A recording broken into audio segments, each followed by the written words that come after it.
Welcome to the Nevcast, where three bros talk business, art, justice, and the pursuit of Jesus. Any day above ground is a good day. Get ready to laugh, cry, and kiss 30 minutes goodbye with Peter Nevland, Dave Nevland, and Rashi. Rashi Ward. Rashi. Hey, how's it going, brother? Hey, man. It's good to hear How are you. you? Oh, man, just getting up, that's all. Every day above How you ground. doing? Yeah, every day above ground is a good day. And every day after above ground is going to be even better. Right, yeah. That's right. That's right. Hey, so Rashi, we're here. Nevcast. The Nevcast again. And Three brothers. I was telling you, Plus. we've got an amazing guest today. Aaron Elias Yeah. is here with us. Yeah. Aaron lives here in Austin. Tell us a little bit about being here, about you, Aaron, and Dave. I know that you kind of brought Aaron onto the show. So Well, because, I mean, we're going to play tomorrow night for the first time. You're on drums and I'll be on keys. Oh, sweet. For our I didn't even know you're a kids. drummer. Yeah. He's a percussionist and a drummer. Oh, more. So it's added extra to that. So what does that mean, being a percussionist as opposed to a drummer? I have an idea, but I would rather you explain it than me. Simple, basically, just percussive. Anything percussive, you could manage your way around it. Basically. So like the table. Yeah. But he pretty can much. also percuss on the guitar as well. Yeah. Oh, right. Okay. On the 5-string. I've seen that. Yeah. Toured with a guy who did that. That's cool. What do I say? I just called it the 5-string. That would be a bass. That would be a bass. That'd be a 5-string bass. So, but Yeah. so 6 strings. Sorry. Yeah. Or if you break a string, it's 5 strings. Yeah. Oh, so you play bass as well. That's what you're Yes. saying. Okay. Awesome. Cool. And what's your favorite bass to play? 5-string, as he Five stated. string, but Yeah. not like a slap Well, or a fretless. Yeah, I actually do. I have acquired a taste of how to pop the strings and thump with my percussively. Oh, okay. Yeah. Awesome. Yeah. That's great. So where have you played? Where have you played the? When I lived in San Antonio, I was a drummer there. Played in an improvisational band, a jazz band, Sweet. and they needed a bass player. There was a bass player there already. He's really, really good. And they were like, "You're such a good drummer. You should be able to get into this, Right. the rhythm of it." Right. And you follow the simplicity of rhythm. So why don't you try it out? And that's where I really first started playing the bass. Oh, And, okay. it was fun, and it was just simplistic. I guess they called it a fat groove. Nice. Yeah, of course. Well, how long ago was that? Do-dum. Yeah, just simple stuff. Yeah. Do-dum. I would say that was back in 2004. Okay. 15, 16 years ago. 5, yeah. All right. 2005, yeah. That's when you learned. I mean, you're like 30 years old or something by then, right? I mean, Yes, I was 30-something years old. What training do you have on drums and percussion then? Did you study? No, Drums, I percussion? actually wanted to study. It's funny Yeah. because I had this conversation with my wife yesterday of how I really wanted to get into drums in school, but I was afraid to ask my dad because my dad was kind of like, he's a pastor. He's passed away a year now. Okay. But he was kind of like a hellfire brimstone, and you know what I mean? Like, it was like, none of this stuff. No, you're going to do the ministry and that's it. Whoa. So I was afraid to ask him. And Wow. I was talking to my wife, like I really wanted to get that down, and I would probably be further in my craft if I had done that, not been afraid. And I learned from my older brothers. I have a pretty large family. I don't know if I've told you, but I have 7 sisters and 6 older brothers. So it's like 14, 7, and 7 down the middle. So I had older brothers that played the drums. I even had an older sister that played the drums. And I learned from watching them. Wow. And it was kind of trial by fire. My dad came from the old school headhunters, like the jazz. Oh cast. yeah, Yeah. Herbie Hancock. Yeah. So you go in the club and see who is supposed to be the tough guy and take him out. Oh. On your instrument. Right, On your right. instrument. Yeah. Cutting sessions. Yes. So So okay, so Okay. that's interesting. So what you don't know is Rashi, percussion runs in your family too, Rashi, Yeah, right. right? So wasn't because I mean that was Kojak or your Uncle George. He played with like all. I mean he played for James Brown, right? oh, nice. Yeah. Good James Brown, Stevie Ray Vaughan. Yeah, James People like Brown. Yeah, Nice. and he's obviously rest in peace, Kojak. And he's actually the first one that I met in Rashi's family. Okay. And then after that, I met Rashi at his house and we started hanging out and stuff. But I was telling him a little bit before you got here. yeah, and plus, I mean, right across the street from Rashi lived a friend of his, Champ, who also played percussion and stuff. So Rashi, did Kojak also learn in school? Did he go to schooling for drums, or did he just learn the way that Aaron's talking about how he learned? Oh, yeah, I think he just played. He used to just play on the street corners and stuff, man. That's Right. what he wasn't like a school, no. Probably he same went- way with he Champ, went huh? Yeah, he went to art school. Oh, Champ went to our school. No, Kojak went to art school. Oh, really? Wow, Yeah. that's cool. I didn't know that. Yeah. Wow, Yeah, he could draw real good, draw pictures and stuff. wow, man. Yeah. I learned all sorts of stuff about your family.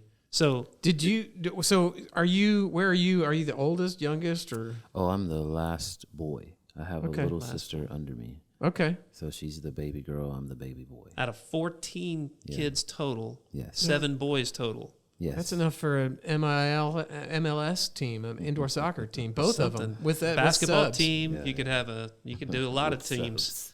with subs. If you all play two-way, I guess you could have a football team. Right. Did what have your brothers and sisters? I mean, have any of them grown up to become? Did your dad want all of them to be preachers? I mean, Well, of course, anyone in ministry would want their child to follow in their footsteps. There are a few. My sister is in Houston, or Pearland, and her husband do outreach ministry, prison ministry. My other 2 sisters, they sing in ministry. They lead worship in different churches. My brother is an actual chef, but he still does ministry through that. man, and that's who you go down to San Antonio and play with on Sundays sometimes. No, I have no family besides my wife's family in San Antonio. Oh, My okay. other brother that was there, he moved to Virginia, so Fredericksburg. So I was there with him when I would go there. But on Sundays I do. It's a fellowship called AKA. It's Acts Kingdom Assembly, and Okay. it's a very prophetic driven apostolic. Yeah. Like, it's very, it's pretty cool. It's like, That's right. yeah. Awesome. Is Strong that here word. in Austin? It's in San actually Bernie. In on the Bernie. outs- yeah, on Yeah, the northwest outskirts, yeah. San Antonio. Bernie. Oh, that's right. No, the rest of your family was in Dallas, Fort Worth. Yes, the Dallas-Fort Worth Metroplex. Yes. All over, or Yeah, well, there's some Dallas? in Fort Worth. There's some, on the outskirts of Fort Worth. There's some that are in actual like Dallas area, and some in Arlington. yeah. So yeah. Were you in Arlington? We grew up kind of real close to Arlington. Yeah. I We've was talked there. about this. Yes, definitely in Arlington. That was my stomping ground over there. Yeah. When Wow. I Which left. was it? South? Was it like South. Martin or Arlington High or? Yeah, I was over there. I stayed in different, like by Center, by Cooper. Uh-huh. Yeah, oh yeah, Downtown that's Arlington Arlington. High right yeah, there. Arkansas. So we went to Nichols Oh, right on. Junior High. Well, That's in where we Lamar. went. And then Yeah. Lamar. Lamar, that's where my sister yeah. went. Yeah. Oh, your sister went. All right. Sam. I think Sam's she- from South Grand Prairie. Oh, That's nice. where they- nice. The Cool. Warriors. Yeah, we stayed out there for a bit too, and that where you cross the street and it'd be Grand Prairie, Yeah, come the- back across as that's right. Arlington. Gophers and the Warriors. Right on. It's a mascot fight. You can't, a gopher's never going to beat a warrior. Right. But It's in football, fast. occasionally they did. But most Gopher of the dicks- time, South Grand Prairie had the upper hand. That gopher digs holes, though, man. But that's true. The I warrior- guess that's what they do. They dig holes and they go and hide, yeah. right? Oh, no. Like, we weren't either one of those. I I mean, know. we were Vikings. But I'm a little brother, so I stoke the fire. That's my calling in life. Right on. Do you resonate with that? You're the little brother, basically, right? Yeah, my older brothers definitely did not like me stoking the fire. But dude, I can't. I'm listening to you talk. It's like, how kind of, what kind of a fire are you stoking? It's like somehow you're just flowing with peace and Yeah. I've learned from those things. Being pinned down and we need to know these things. We need to discuss. We need to dig into these. Rashi, things. are you the younger brother? You're younger than you're the youngest, aren't you, in your family? No, I'm not the youngest. My youngest brother got killed. Right. That's right. Yeah, my youngest. But Ryan's older than you, and then you also got Miriam, yeah. Yeah, Miriam, Okay, that's right. I remember now. yeah. Yeah. So that's where you learned how to stand up for yourself. Seems like always younger brothers got a little edge. If you're a younger brother, you always got a little edge to you because you have to like try a little harder in order to keep up with the older kids. Is that true for you, Rashi, too? Well, nah, my brothers, when they kept me around, like, I hung with my older brother and them when I was coming up. So. Oh, right. So they took care of you. Yeah. They used to beat us up when we was younger, but I mean, like every little brother get beat up by their older brother. But See, there you go. Yeah. Except for this little brother, who really didn't get beat up by his older brother. No, because you couldn't take me. Ah, Nice. yeah, but now That's right. Now we was close coming up. We had a good brotherhood. All my brothers, we was all real close, like real. It's something that my mama taught us. We was like real close to each other. So I got good relationship with my brothers right now. So you gonna have your differences and stuff, but we got a pretty much close relationship. Versus I look at other people. I got other friends who they hate their brothers and sisters and stuff. So, Yeah, that's sad. Yeah, it is sad. yeah. It's amazing because brothers and sisters, they're either going to be your biggest ally or your biggest enemy. Right. But it's not one. It's not. There's nothing in between. Right. It's either one of those two. It doesn't go in between. So Aaron, Dave, you were trying to get into this thing about something about Aaron and this peace that yes, kind of carries. yes. But did you play guitar before you played percussion? No, drums were my first instrument. I started that. And you started that in your 30s, like kind of late. No, drums he started early, but bass in his 30s. Oh, bass in 30s. Okay. Yeah. The drums I started when I was 6. That's when I could actually hold a beat down and play in service. With my dad. So Right. I got kicked off the drums a lot, and that's why that trial by fire. Right. I had to pay attention because it was about being focused. Yeah. Right. And whenever I would not pay attention, my dad, since he was rooted in jazz, he would change swiftly with the spirit to another song. Interesting. And if you didn't pay attention, Sure. get off the drums. Wow. My older brother, his name is Emmanuel. Emmanuel, get on the drums. Wow. Yeah, so it was trial by fire. Wow.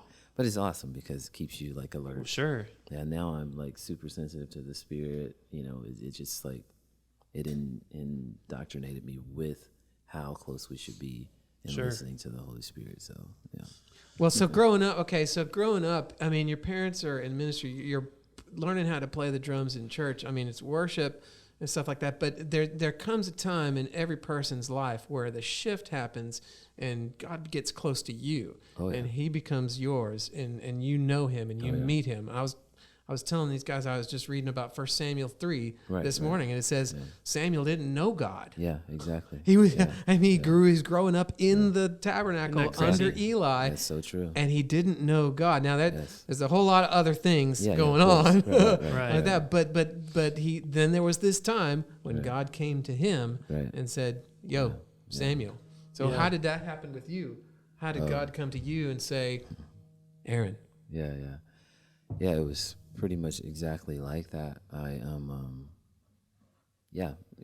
was 23, 24 when he actually started.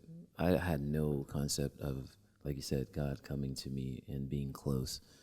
He was always out there in the sky in the great by and by. Even right? though you grew up in a church, Even though I grew up in a church, that was so and I had no idea. I was 8 years old. focused on the Holy Spirit. Yeah, I was 8 years old. Had no concept that I was actually talking to the Creator. He was just like a friend.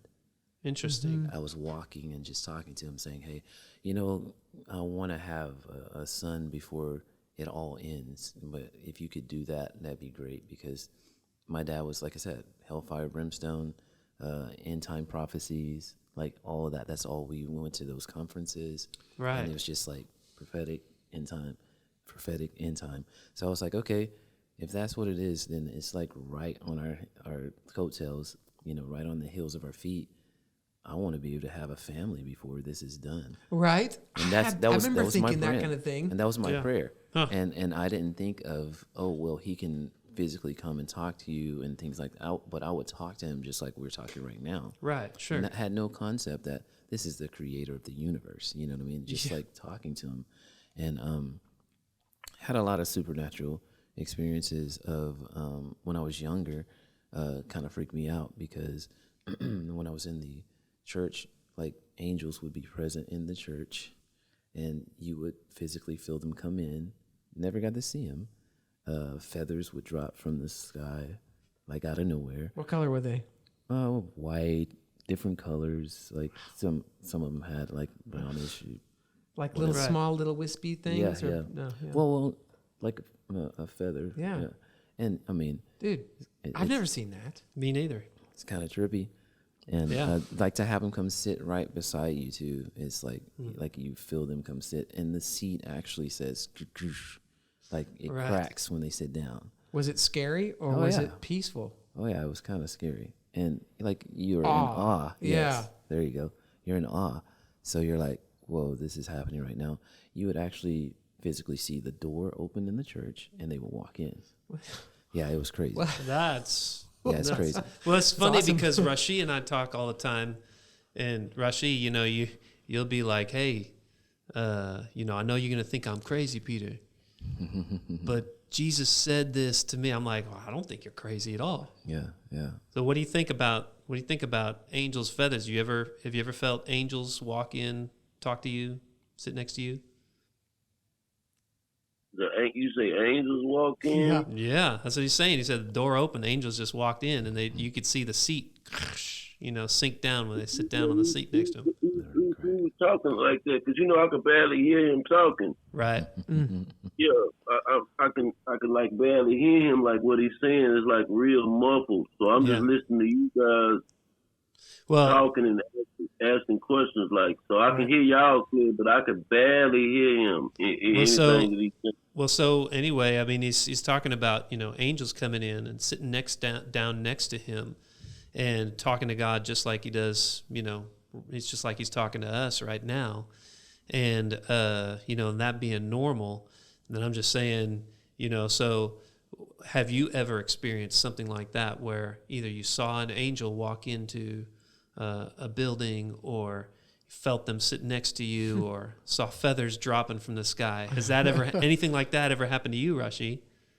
I mean, something happened to me similar last night. It was a decision that I was trying to make, but I didn't see angels. It was a decision. I was trying to make a decision on the situation I was in. I don't want to get into details No about worries. it, but I had prayed to God, and it was just like, this is last night, and I was just like, God, help me make the right decision, because I don't know which decision to make right now. So Right. that's why I was at it. It's like, I don't know what to do, but I don't want to make the wrong decision. So guide my decision. So I told him to come to me like you came to me in jail that time and told me that you was getting out. I didn't even ask nothing for when he came to me in jail and told me I was getting out. Right. He just came to me and started talking to me and said, hey, you going to get out of here the next day. You ain't do nothing wrong. I'm gonna have you out here tomorrow, and that's not the boy. But it came to me last night. He just told me, he said, man, just focus on bettering yourself and focus on yourself. Focus on getting your self-development. Right, And right. so he came to me last night. He just said, just focus on self-development, being better, being a better person. Just focus on that. That's good. Then everything else in life is going to fall in. And I knew it was true because, you know, the devil ain't gonna come tell you to focus on self-development. Yeah. Just focus. You know, the devil doesn't come and say, "Hey, focus on Jesus, focus on centering your heart on God, and make sure that you just let Him love you and build you up and help you, continue to, get a more stable and more established." That is not the voice of the devil. No. Right. Yeah, he usually says, these people have a problem. All these people around you have problems, and they're attacking you, and they're trying to get you. Yeah, that's what he says. Or you better get this, or something's just not going to be good. Right. Or, Or you're worthless. That's what he says. You'll never make it. That's what he says. Well, that's awesome. Well, and Rashi, I mean, you over and over, you tell me stories of when, Jesus talks to you, and every time I've heard you tell me a story of Jesus saying something to you, I'm like, that sounds exactly like Jesus. I just think it's amazing. We think it's it's so weird because it's not our normal everyday washing the dishes, going to the bathroom, eating your meals type of experience, and yet it seems like I haven't talked to very many people who have not had some type of spiritual encounter with God or with an angel or something. You know what I mean? Yeah. I just think we kind of, it's like we kind of need to redefine our definition of normal. Right. Continually. Continuously. Yeah. We leak. Sorry. So continue, Aaron. I love it. So so you saw that stuff. Yeah. But like I said, I didn't see the physical manifestation of the angels, but the presence, I felt them, and them being next to me, I knew that they were there. But even then, it wasn't exactly. personal. That's exactly where I was going. Wow. Like even then, I did not know what I was amongst and what I had access to. So I lived life, and of course, a man is a man. You can't I was trying to make my father to be something that he wasn't, and his mistakes, I would see him outside of the pulpit. So I started, trying to balance that out as I became a man. And I was like, well, he's preaching this, but I see him fall over here. He's stating this in the pulpit, but I see this over here in the home life. You know what I mean? Right. So that's enough for a lot of kids to be forget this. Yeah. And that's exactly what I did. Was it as much as like, was this old Whiteheart song that says, Dr. Jekyll, Mr. Christian? Well, to a 16-year-old being that, or to a 12-year-old, 8-year-old being that, hellfire and brimstone, and then see any mistake, you're like, hey, man. That's true. Is this real or what? Yeah, exactly. Yeah. You're preaching this, but I see you fall consistently. Like, you're not perfect, And that's the mindset that any child has their father as a perfect person. I hear you. So to see that, it started wearing on me. It started wearing me down, and I was just like, oh, well, I don't know if I want to do this anymore. I know there's a God, but, how can I attain this? There's no way. I may as well enjoy my life. And what does it matter? Yeah, if you see the dichotomy. Yeah. I hear that. I may as well enjoy my life. And, of course, that's just like excuses and weakness. Absolutely. Just giving into your flesh, basically. So, although too, I think the other thing that it is it's your emotions. Oh yeah. Giving real expression, and I think it's actually a good thing. Oh yeah. Because when that happens, it's like if there's something that you have bought into and believed in, right. But it's not at a heart level, True. It's not at a deep emotional level. There needs to be the ability to challenge, to get angry, to cry, to mourn. To express all those things, and so many times, all those things we're taught. It's all got to be good all the time, right. And God is not like that. It's not true balance. It's not true balance. It's not anywhere in Scripture. Right. In fact, everywhere throughout Scripture, there's the promise of, hey, you're going to experience trouble, Right. but I'm going to be with you. Right. Or you might be walking through the valley of the shadow of death, but once again, I'm with you. Yeah. Exactly. Right? Or you got people cursing out God. Right. You know, sometimes never getting it resolved, Psalm Right. 88, Yeah. and it's still in the Bible, Yeah. and God's still dealing with them. And what God cares about is not how you come to me, but are you still coming to me? Right. Right. And so the fact that you might have been questioning, it might not have been fitting right, but you're still pursuing God and going, what really is the truth? Right. Right. God's like, oh, I'm proud of that guy. Right. I'm proud of Aaron. What a wonderful man. Like, he already thought of you as a wonderful man before you might even say, Right. I had this experience and I gave my life to God. Right. Right. He is already counting you as in. Right. Right. Right. Exactly. Just throwing it out there as a possibility, right? And the scripture comes to mind of work out your own salvation with fear and trembling. That's true too. And that's what I was literally doing as I got older, you know, and coming to that realization of that's what I had to go through to perfect that which concerns me, you know. Yeah. So, I went that route. And like I said, from like, I would say 16, I actually ran away from home. And my dad usually would come and get the ones that try to leave and say, no, you're not old enough. The ones, because Yeah. out of 14, this may have yeah. happened to a couple of other Yeah, ones. Of course. So, Oh, of course. Yeah, Of course. Of course. Yeah, of course. That's not necessarily normal. Yeah, of course. So, like everybody's, when you, as a teenager, when you come into your own, just like a child, when they realize that they are their own person, with that baby, when it comes to realize that, oh, wow, I'm separate from them, I'm my own being. Right. They become different. They start doing things. They try things. They test the waters to see if they can get away with it. Sure. Okay, so that's what my brothers and sisters were doing as well. They were seeing what boundaries do they have, how far can they go, and I did the same thing. And I found my boundaries, and my father didn't come get me, and I was very surprised. I was actually afraid that he was going to come get me. What is this? I mean, you found your band. What is that? What You were happened? living by yourself, or what? Yeah, was happening? I left. I went with an older sister of mine. I stayed there, and I'm not proud of this, but And you're a teenager. You're a Yes, teenager. I was 15, about to be 16. Like, I think I was turning 16 at that time. It was summertime. Okay. My birthday is in the summer. So I went with her, like, on a Sunday.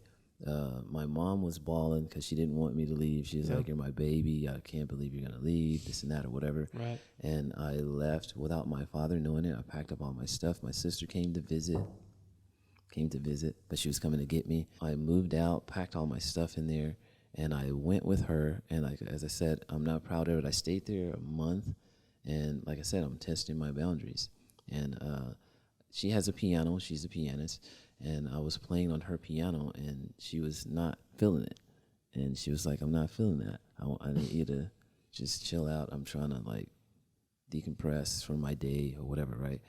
And so I kept, tinkling around on it or whatever. I didn't really know how to play. I was just like, notes, single notes. Right. And she asked me to stop, and I still didn't. I was being little brother. And she came down, and I had to basically leave her house because I called her out her name. Oh, right. Because she slammed the piano down and almost hit my fingers, and I was like, Yeah, I right. let it rip. And she Yep. was like, my little brother is, and her husband came home and was like, I'm sorry, we can't have this. So Wow. I had to go with another brother.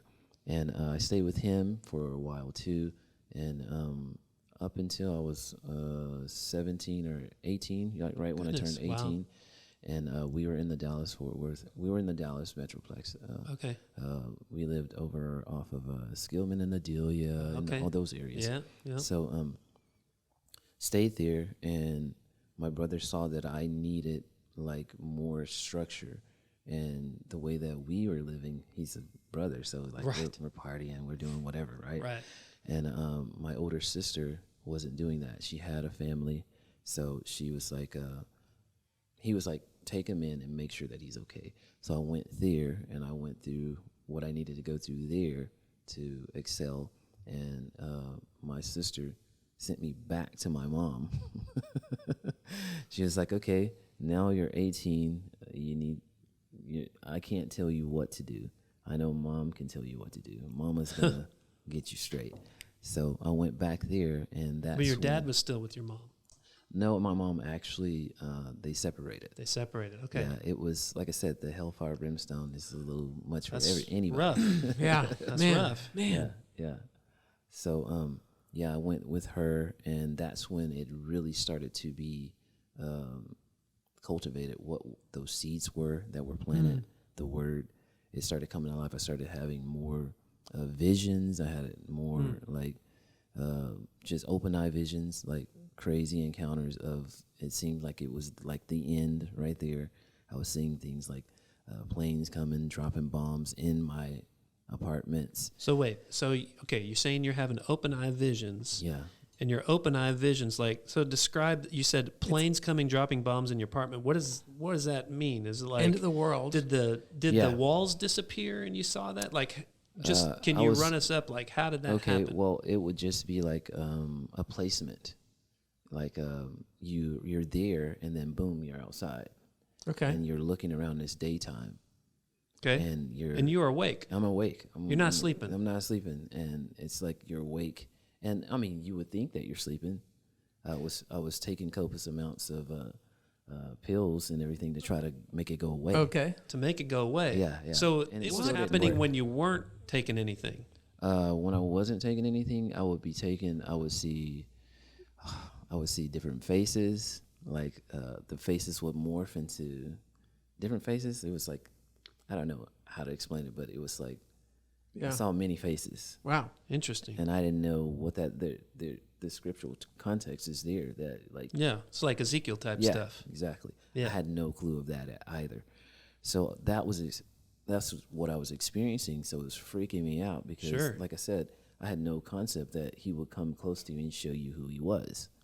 You know what I mean? Right. So I was running from that, and I was like, like I said, I was medicating myself to try to make myself pass out. But after a while, Not with just pills, with like alcohol. yeah. Yeah. Yep, like sleeping pills, trying to And Sleeping pills and alcohol to Yeah. try to pass out so you That- wouldn't see the visions. My personal favorite was taking NyQuil. They call it syrup nowadays, but yeah. I was taking that and Night Train and Thunderbird, whatever 40. I would try to get myself to fall asleep. Wouldn't happen. I would still be like just cognizant of everything that's going on. I'd be like trying to lay there and just like trying to drift off. But because his presence was on me, it was like you can't intoxicate this. So this was like God. I'm the This was God. intoxication. God was coming after you. Oh yeah, he was pursuing me hard. Wow. And did you feel like his love while this is happening, but that's I still felt- freaking you out, or Dude, I mean, but love is terrifying. Even well, real love, real like love. like love is terrifying. That's real true, too. because you're unabashed- yeah. falling. You know what I mean? Yeah, because you can't. no yeah. control. You're falling. So yeah, that was terrifying. I was like terrified, and like I heard the trumpet. Like I laid down, and it was like I fell into a dimension.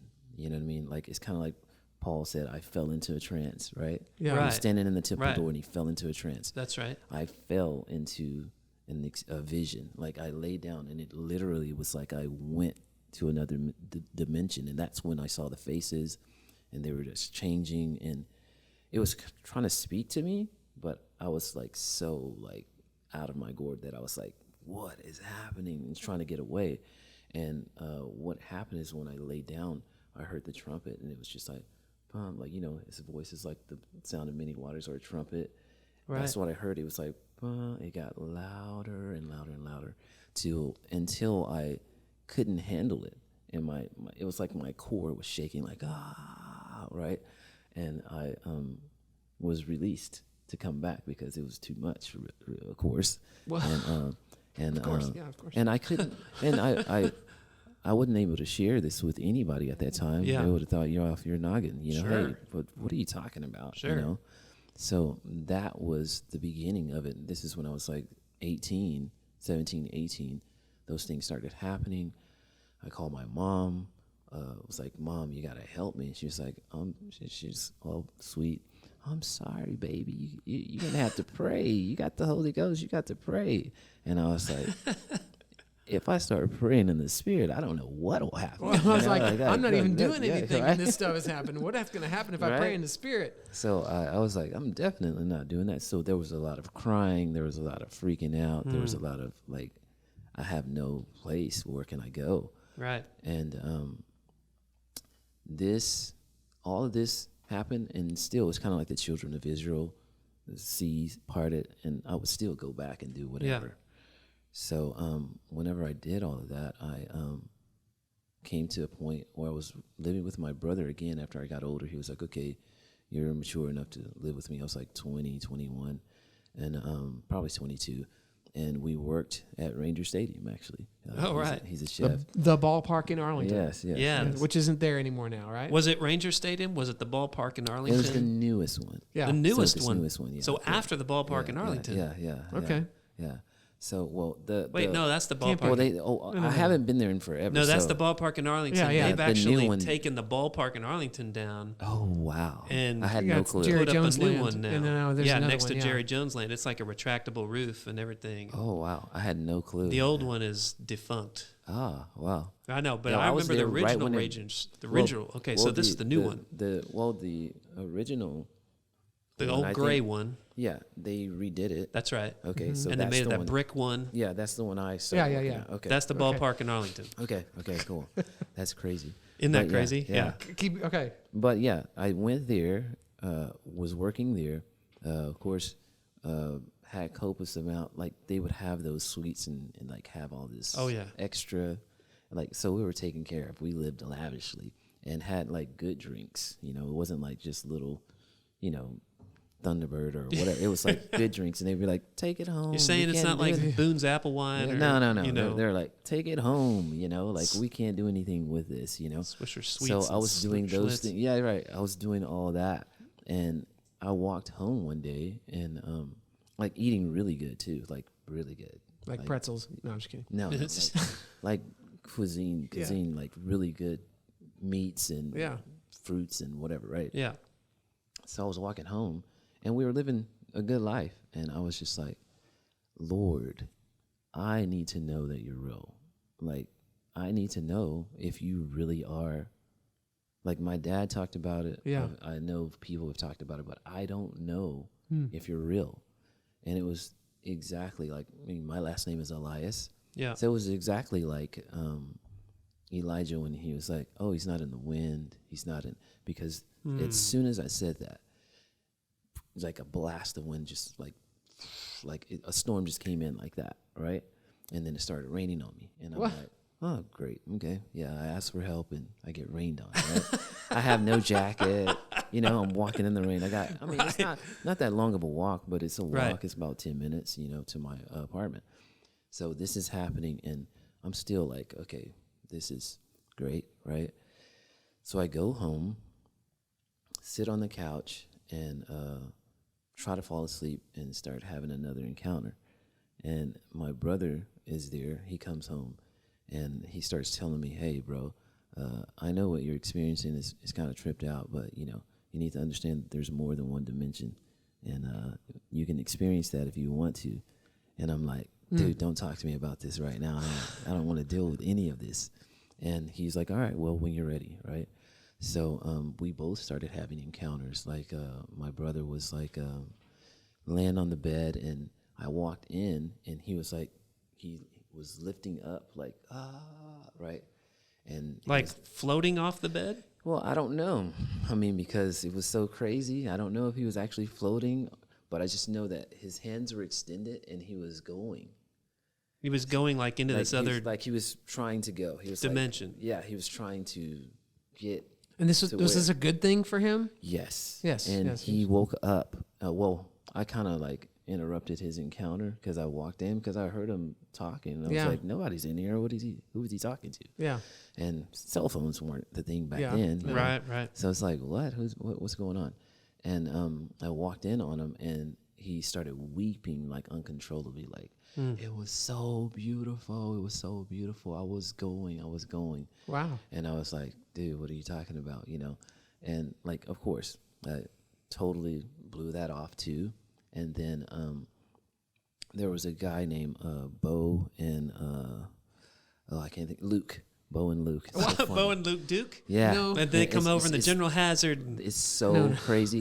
I never even thought of that until after the That's fact. crazy. But their parents, or I think Bo's grandfather was a pastor, Okay. and Luke's family was in ministry or whatever, right? Right. And we were all just like 4-footers, just hitting the bong, like just blasting it, and all night just get ripping. On like doing pot. Doing pot, smoking the bong. Marijuana, the bong. a 3-foot bong. It was a 3-foot Okay. bong. All right. So I here's- totally negated everything that happened and went to that. And went to that. Okay, so I want to hear the conclusion of the Yes. story. The only problem is we're out of time on this episode. That's right. So can we come back for a part 2 Sure. and do a part 2?